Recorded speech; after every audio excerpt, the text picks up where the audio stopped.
Le candolisme, c'est apprécier de voir son ou sa partenaire avec un autre partenaire. Voilà, tu jouis avec un autre homme devant ton mari. Il faut une taille de sexe minimum pour rentrer dans un club libertin. Je vais casser un mythe, on dit que la taille ça compte pas, mais si la taille ça compte. Quand je peux pas filmer, oui, je lui raconte tout.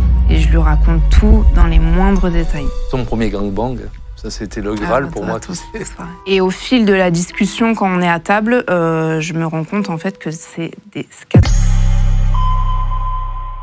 Bonjour tout le monde et bienvenue sur Légende. Aujourd'hui, notre invité est un couple libertin, échangiste, vous l'appelez comme vous voulez. Ils vont nous expliquer d'ailleurs la différence. On n'avait jamais abordé ce sujet-là sur Légende. Ils s'appellent Diana et Hugo. Ils vont nous raconter comment ils sont devenus libertins, comment ils se sont rencontrés, leur vie sexuelle, comment ils s'organisent. Est-ce qu'ils ont des enfants, pas d'enfants? Comment est-ce qu'ils organisent leur vie de famille? Est-ce que les autres copains qu'ils ont sont aussi libertins? Ou alors est-ce qu'ils sont au courant de leur vie sexuelle? Il y a plein de questions à poser à un couple libertin. En tout cas, ça fait longtemps qu'on voulait faire ce sujet et je les en remercie de vouloir bien raconter ça à l'image. Merci de nous suivre de plus en plus nombreux tous les mercredis, vendredis et dimanches. Abonnez-vous à notre chaîne YouTube en 2 secondes si vous voulez bien. Vous cliquez sur vous abonner. Plus on est nombreux, plus on peut avoir d'invités exceptionnels. Et puis notre but, c'est d'avoir des invités exceptionnels chaque semaine pour essayer de trouver des sujets intéressants. D'ailleurs, vous pouvez nous les mettre en commentaire si vous avez des idées de gens qu'on pourrait recevoir qui vous plairaient.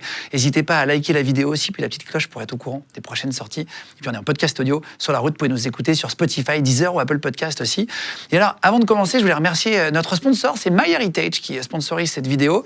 C'est le premier site de généalogie de France. Vous pouvez refaire votre arbre généalogique, connaître votre famille, vos ancêtres, même en remontant très très loin. Aujourd'hui, c'est Louis qui a fait le test, notre autre auteur. Tu as testé pour de vrai, hein, tout est vrai. Hein. Ouais, bah du coup, je suis allé faire mon arbre généalogique. J'ai rentré mes parents, mes grands-parents, leur date de naissance, date de mariage.